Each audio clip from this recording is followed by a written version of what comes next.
Pais amados, glória a Deus, boa tarde, né? Para quem está assistindo essa aula agora à tarde, boa tarde. Para quem de manhã, bom dia, boa noite. Quem está podendo assistir de madrugada, uma madrugada abençoada. Aproveita para assistir a aula e para orar um pouco também, amém? A Bíblia diz que Deus ama os que o amam e os que de madrugada lhe buscam te encontram. Então, se junte aí de madrugada, assista a aula, você que escolheu esse horário e vamos estar aí orando, estudando, né? Nesse tempo aí que nós estamos vivendo, tempo de tantas situações, tempo de pandemia, né? E tempo que muito propício para a gente falar sobre escatologia, né? E escatologia, a doutrina das últimas coisas, dos últimos dias, né? É o aprendizado dos últimos acontecimentos, eu creio. Então, muito propício, muito atual, e espero que você esteja aí se aprofundando mais. Hoje nós vamos falar sobre arrebatamento mesmo, né? A quantidade de vezes que a Bíblia fala sobre arrebatamento, o significado dessa palavra. Então, e vamos falar as três visões, né? Predominantes sobre o arrebatamento, né? Se é pré-tribulacionista, mesotribulacionista, tribulacionista ou pós-tribulacionista, né? Essas são as três linhas que definem aí qual momento que vai acontecer o arrebatamento. Todas elas acreditam que Jesus vai voltar, buscar a sua igreja. Ele só distingue no tempo, se é antes da grande tribulação, no meio da grande tribulação ou depois da grande tribulação, né? Então nós, como Minova, nós temos o nosso pensamento, vocês já sabem, né? E é o termo predominante.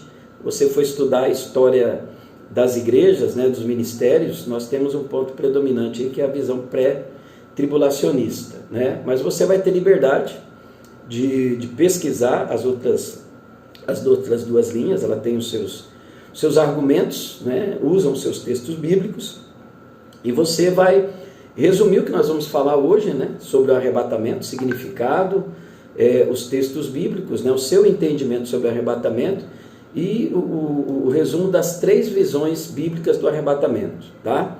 Então você vai fazer esse resumo, né? Hoje é quinta-feira, você vai ter até quarta-feira para mandar o outro resumo aí para nós, né?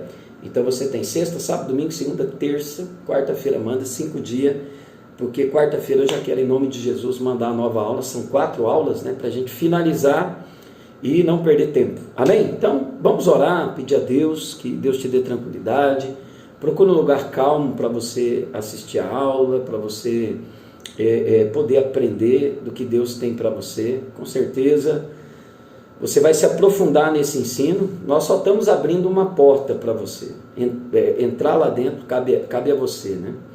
Eu tinha um professor meu no seminário, ele falava isso, falou: aqui a gente só está abrindo portas, né?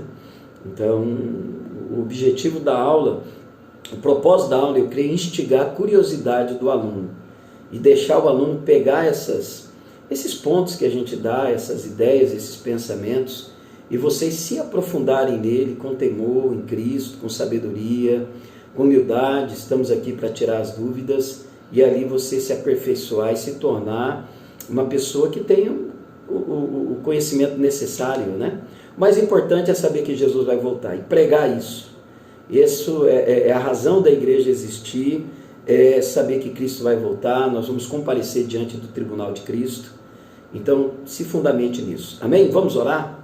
Senhor, meu Deus e meu Pai, eu quero agradecer pela vida dos meus irmãos, quero orar pela vida deles, quero abençoá-los, ó Pai, poderosamente, que o Senhor venha trazer entendimento para eles, venha trazer aquilo que eles precisam. Sabe que estão na correria do dia a dia, mas graças a Deus que eles estão obedecendo ao Mestre, obedecendo a Jesus e separando um tempo para aprender mais do Senhor, da Tua Palavra. Isso é bênção de Deus.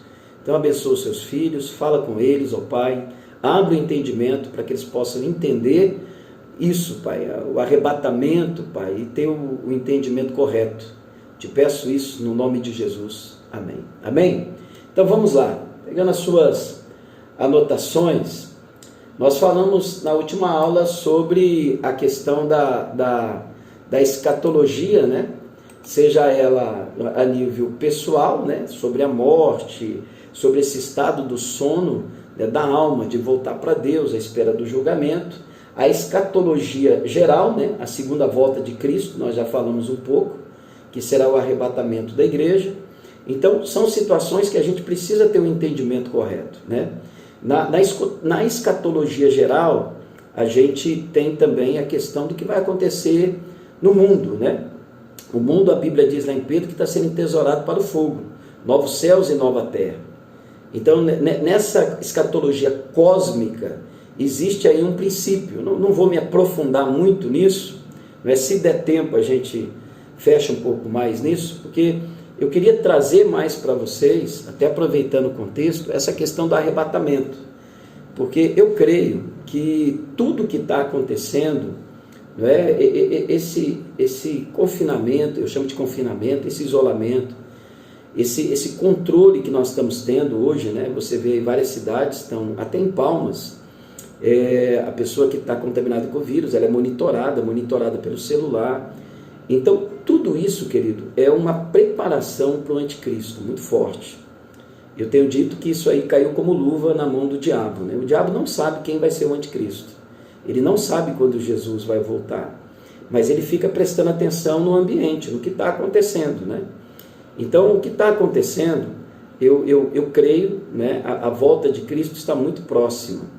E Paulo fala lá em Tessalonicenses, né, que antes de Cristo voltar, o anticristo, ele vai estar tudo pronto para ele se manifestar. Então, eu digo assim, a igreja, só para você entender, é figurado, a igreja é arrebatada às 6 horas da manhã e se manifesta às 6:01, não é? Então, tudo está sendo preparado, governo mundial, controle, uma só nota, uma só economia, uma só religião, não é? Então, muito propício a gente focar agora na questão do arrebatamento, porque a igreja está sendo alinhada, o concerto que Deus está chamando o seu povo, né? Deus está chamando eu e você para um concerto. Deus está olhando para a nossa vida, vendo que está fora do lugar, né? As nossas emoções, o nosso coração, a dureza, incredulidade, mundanismo, humanismo, não é? Então, muitas dessas coisas estão enraizadas dentro de nós, né? E é tempo da gente se consertar com Deus. A gente às vezes acha, porque não bebe, não fuma, não adultera, não prostitua, está legal. Mas, querido, existe muita coisa dentro do nosso coração que tem que sair para fora. O medo, não é? Às vezes a gente está falhando, está como a parábola dos talentos, escondendo o nosso talento, porque a gente não quer se posicionar por causa da crise, estamos com medo, né? E é esse o momento da gente sair mesmo, não enterrar o nosso talento, mas se multiplicar, se readaptar, né? se recomeçar, engatar uma ré desse ambiente de negatividade, de desespero que as pessoas estão, sair desse ambiente e começar algo novo, porque somos a igreja de Cristo. Amém? Então, querido, sobre isso, primeira coisa, arrebatamento, né? Se você pegar a sua Bíblia, aonde a Bíblia fala claramente sobre o arrebatamento? 1 Tessalonicenses, capítulo 4, versículo 15 a 18. Você anota aí, para depois você dar uma lida lá e se aprofundar sobre isso. Pesquise, não é? 1 Tessalonicenses, capítulo 4, versículo 15 até o 18, né? Ele traz lá sobre, né, o Senhor descerá do céu com alarido e com voz de arcanjo, né? Depois nós que ficarmos com ele seremos arrebatados, não é? Então é muito interessante nós pararmos nessa palavra. Essa palavra arrebatados, a origem dela é grega, significa harpazo, H-A-R-P-A-Z-O, harpazo, não é? E o significado dessa palavra, harpazo, ela é usada 14 vezes no Novo Testamento, tá? E a ideia básica dela é o quê? É remover ou arrebatar repentinamente, tá bom? E outra coisa, sobre a segunda volta de Cristo, que nós já dissemos um pouquinho lá na primeira aula, que nós cremos que a segunda volta de Cristo ela acontece em dois tempos. Né? A primeira é o arrebatamento, o harpazo, né? É o remover, é o tirar a igreja repentinamente daqui. Não é? E a segunda parte é quando ele vem com a igreja depois da grande tribulação. Então, se nós pegarmos Tito, capítulo 2, versículo 13, né? Eu falei para você anotar, 1 Tessalonicenses, capítulo 4, versículo 15 e 18, que ele fala do harpazo, do arrebatamento, tá bom? Ele fala aí, então segura aí. Nós acreditamos, pela Bíblia, na nossa visão pré-tribulacionista, e é interessante que quando a gente vê o arrebatamento com a visão pré-tribulacionista, a gente começa a entender muitas coisas, né? A questão é que a lua se tornará em sangue, muita gente pensa que é agora, mas é na grande tribulação, porque eles baseiam o texto de Joel numa volta só. Né? Os pós-tribulacionistas, eles pensam que a igreja ela passa pela grande tribulação. Uns até acreditam, os pós-tribulacionistas, que a tribulação não é 7 anos. Mas o pré-tribulacionista acredita na literalidade do Apocalipse, pelo menos na sua maioria. Então, voltando ainda para a questão do arrebatamento, que as 3 linhas acreditam, então o arrebatamento aparece mais, a segunda vinda de Cristo aparece mais de 300 vezes na Bíblia. O arrebatamento 14 vezes no Novo Testamento, dando a ideia, a palavra harpazo, de remover ou arrebatar. E é uma palavra usada pelos escritores bíblicos, né, como roubo, né, harpazo, né, roubou ou saqueou. Quer dizer, uma pessoa para roubar, ela tem... Imagina uma pessoa que vai roubar a sua carteira. Ela tira, né? Ela saca. Então, é rapidamente. Ela tira do teu bolso, ela tira da tua bolsa. Então, esse harpazo é uma palavra grega que ela fecha essa questão, tira qualquer dúvida sobre esse arrebatamento repentino da igreja.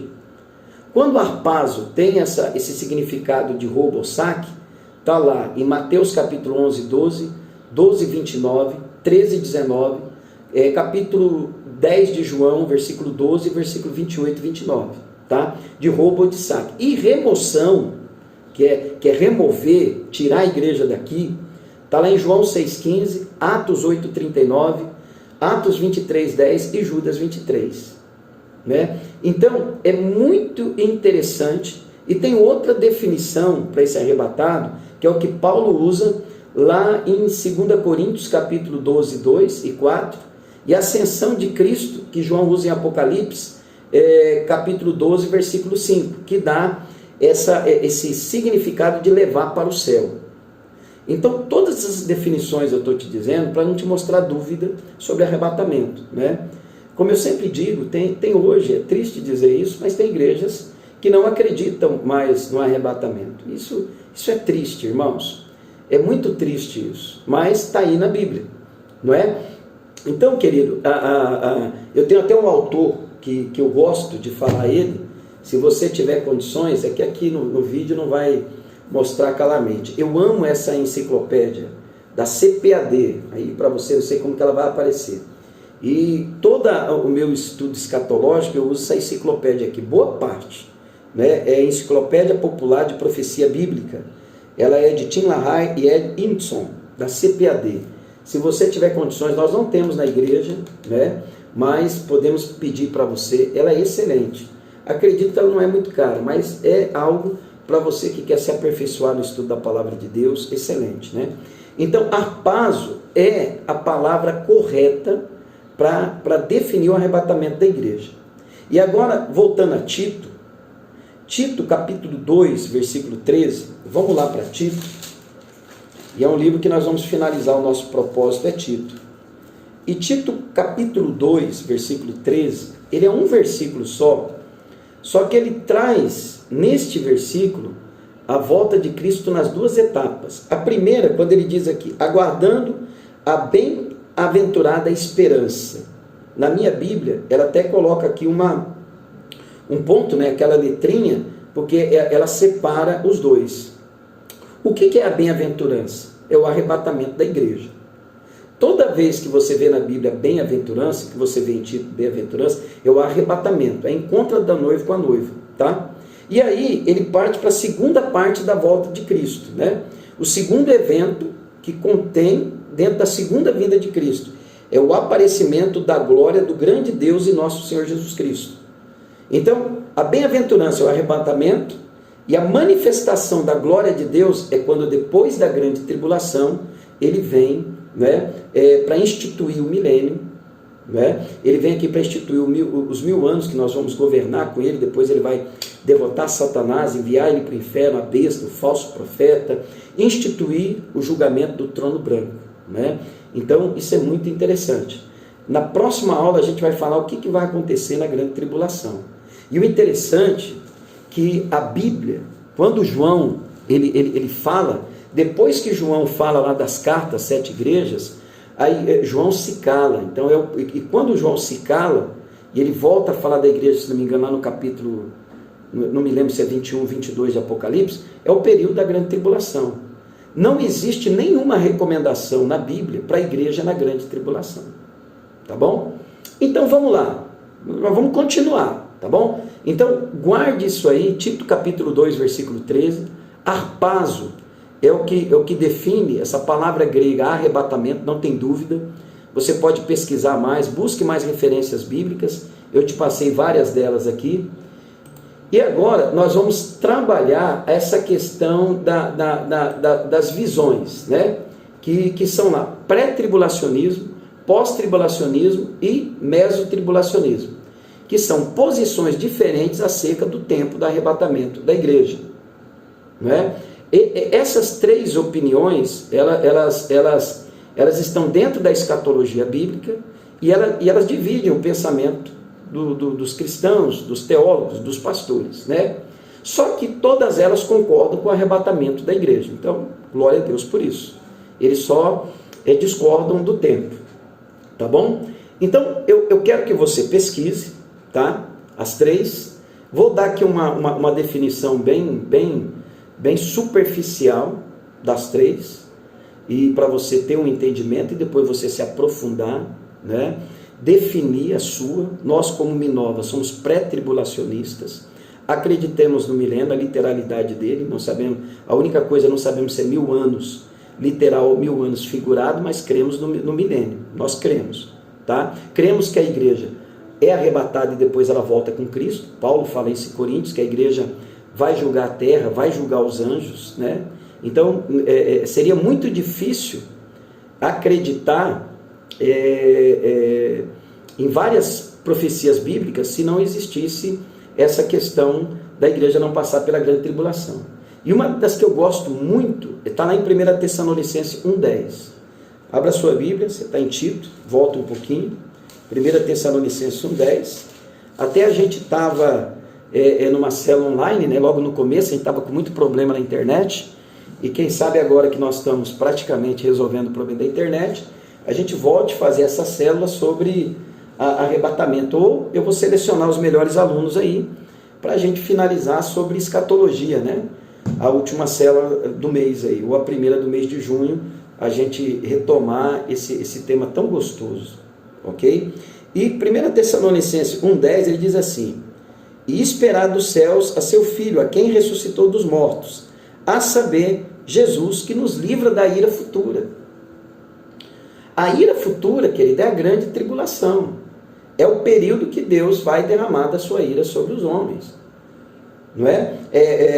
Aonde o homem ele vai experimentar, ele vai ser enganado pelo anticristo, o diabo, né? Por esse líder mundial, pelo falso profeta, essa religião única que vai tentar enganar as pessoas, vai pegar os crentes apóstatas, muitos pastores apóstatas, líderes apóstatas, homens e mulheres que abandonaram a fé em Cristo, a devoção em Cristo, vão estar nessa religião mundial, viu, queridos? O anticristo, a Bíblia diz que Deus vai enviar o espírito do engano, e eles vão ser enganados, por quê? Porque negaram a verdade. É por isso, querido, que às vezes eu tenho medo, eu falo, meu Deus do céu, não deixa eu negar a verdade da palavra de Deus. Às vezes a gente entra aí na negação da verdade, do arrebatamento. Ah não, fulano é bonzinho, ele vai ser salvo. Toma muito cuidado com isso, viu, querido? Essa é a religião ecumênica, que o falso profeta vai trabalhar para entregar esses líderes religiosos na mão do anticristo. Então, a ira futura é a grande tribulação. Então, a Bíblia está dizendo que nós não fomos separados para a ira futura. A igreja não foi separada para isso. A igreja ela foi preparada para a salvação. Ela tem que se manter na salvação, ela tem que lutar pela salvação que já foi dada. Por que ela luta? Porque o diabo vai querer tirá-la de lá. Poder ele não tem, mas ele quer nos atacar. Então, esta visão pré-tribulacionista, ela defende que a volta de Cristo se divide em duas partes. A primeira, secretamente para a igreja, não é? Então, assim, essa primeira, o Jesus, ele não coloca os pés na terra, a gente se encontra com ele, não é? É a primeira etapa da segunda vinda. E a segunda vinda, e a segunda parte dessa segunda vinda, é quando ele vem com a igreja, e ele institui o reino, assim, ele coloca os pés dele aqui, e nós governamos com ele, e nós vamos reinar com eles por 1000 anos, não é? Então, nós temos que entender isso. Nós defendemos a visão pré-tribulacionista porque a igreja não foi destinada para a grande tribulação. Tem pessoas que dizem que sim, tem pessoas que dizem que passa pela metade. Então, você vai estudar sobre isso. Outro item interessante na visão pré-tribulacionista é a distinção entre igreja e Israel, que são os dispensionalistas. Nós cremos que estamos na era da dispensação da igreja. A dispensação dos judeus já passou. Eles voltam agora a ter algo na grande tribulação, onde eles vão ser os mensageiros. Nós agora, a Bíblia diz que nós somos o Israel de Deus. Então, na visão pré-tribulacionista, é essa distinção entre a igreja e Israel por causa da dispensação. Jesus ele veio para os judeus, mas a Bíblia diz que eles o rejeitaram, não é? E o Senhor, como Romanos, Paulo fala em Romanos, nós fomos enxertados pela rejeição de Israel. Então, isso são pontos que tem na visão pré-tribulacionista, tá bom? Que Jesus, ele tira a sua igreja antes da grande tribulação. 1 Tessalonicenses, capítulo 2, espera aí um pouquinho, 2 Tessalonicenses, capítulo 2, né? Ele deixa isso bem claro, né? Depois você lê lá, 2 Tessalonicenses, capítulo 2, do versículo 2 até o 12, tá bom? A igreja é arrebatada antes da grande tribulação. Outro pensamento é o mesotribulacionista, ou mesotribulacionismo. Ele defende que a igreja será arrebatada no meio da grande tribulação. Institui os 7 anos de tribulação, e nos 3 anos e meio, Jesus vem e busca a sua igreja. Então, eles creem nisso, que esses 3 anos e meio primeiro serão de muita paz, depois de muita dificuldade. A igreja não passa, mas ela está na grande tribulação. Eles defendem isso, né? Porque acreditam que eles colocam a perseguição da igreja como grande tribulação. E são duas coisas distintas, que nós vamos ver na próxima aula a diferença entre a perseguição da igreja e a grande tribulação, ok? Mas tem essa linha da mesotribulacionismo, que a igreja passa pela metade, né? Ela é um pouco similar com o pré-tribulacionismo, porém se difere no tempo que a igreja vai ser arrebatada. Qual o período, né? Se o pré é antes da tribulação, eles definem que é na metade da grande tribulação, né?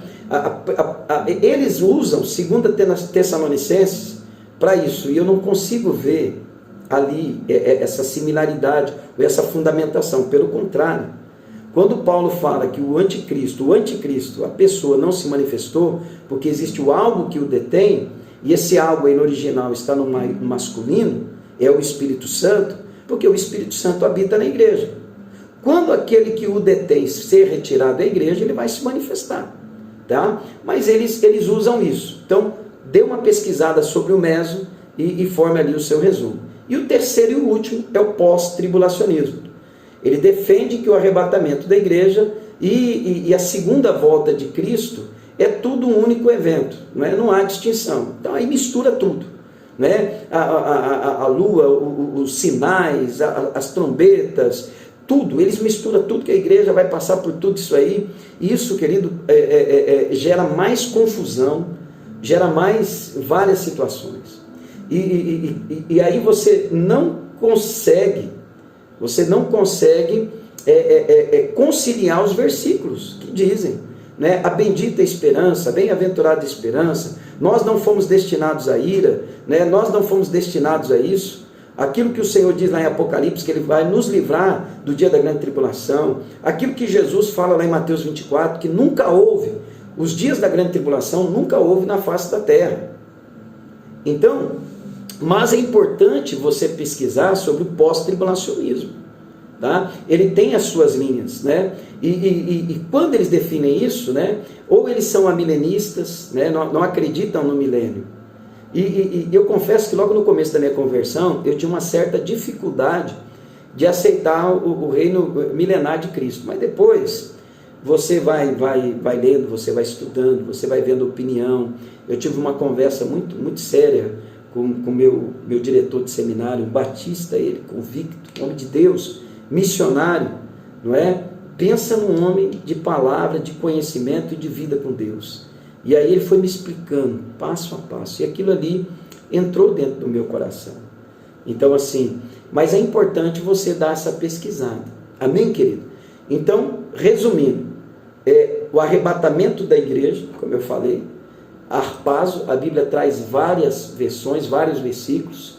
Tito 2,13 mostra ali a bem-aventurança, que é o arrebatamento, e a manifestação da glória, que é a volta de Cristo para a igreja, depois da grande tribulação. Te dei várias referências bíblicas, né? Existem mais de 300 referências bíblicas sobre a segunda volta de Cristo. Sobre harpazo, 14, então dá uma pesquisada, resuma, fecha o teu entendimento, e faça um resumo sobre as três linhas, né? As três linhas de tempo do arrebatamento da igreja. As três confirmam que Jesus vai voltar, só tem diferença no tempo. Antes da tribulação, da grande tribulação, no meio da grande tribulação, ou após a grande tribulação. Amém? Então, é isso que eu quero deixar para vocês. Olha, não chegamos nem a 30 minutos. Pesquise mesmo, querido. Não apenas vai lá e colhe na internet. Leia com cuidado. Eu acredito que se você separar aí 20, 30 minutos aí do seu dia, seja já a partir de hoje, você vai se aprofundar, você vai gostar, vai trazer para a tua casa, aproveita o culto doméstico, vá falando do arrebatamento de Cristo, vamos preparar os nossos filhos, né? Não para que eles fiquem, mas para que nós subamos juntos como família para a casa do Pai, para o lugar que Deus tem preparado para nós. Amém, querido? Glória a Deus. Então, já vamos finalizar, não deu nem 30 minutos, glória a Deus, tudo para facilitar para você pesquisar e ficar livre e aprender muito com a glória de Deus. Amém? Vamos orar? Pai, em nome de Jesus, quero abençoar a vida dos meus irmãos, dê a eles sabedoria, dê a eles graça, que eles não fujam do propósito e venham aprender mais da Tua palavra. Guarde a vida deles e os abençoe com a glória e com a graça de Cristo, em nome de Jesus. Amém. Amém? Me envie até quarta-feira, sem falta, que quarta eu quero postar a terceira aula, grande tribulação e perseguição. Amém? Deus abençoe, em nome de Jesus.